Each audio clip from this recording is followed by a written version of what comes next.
Subconscious माइन्डमा लगे, relaxation गराए, अनि त्यो मुडमा गइसकेपछि यसको ध्वनि र यसको तरङ्ग अझ रिसिभ गर्न हामीलाई सजिलो हुन्छ, त्यो रिसिभ हुन्छ।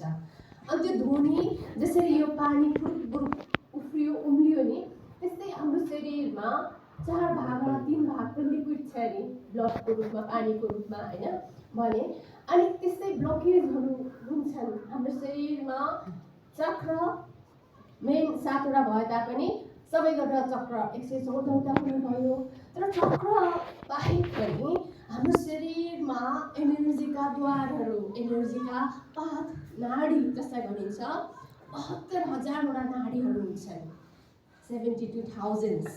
अनि ती नाडीहरूमा कतिपय व्यक्तिहरूमा अधिकांश नाडीहरू ब्लक भएर बसिदिन्छन्। अनि त्यो ब्लक भएको कारणले नै गर्दा शरीरमा विभिन्न खाले समस्या, रोगहरू देखा पर्छ। मानसिक रूपमा इरिटेसनदेखि लिएर फ्रस्ट्रेसन, अनिन्द्रा आदि समस्या पनि आउने गर्छ।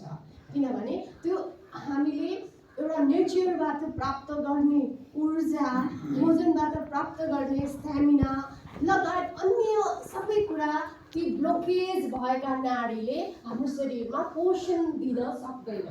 अनि जसको कारणले मोबाइलमा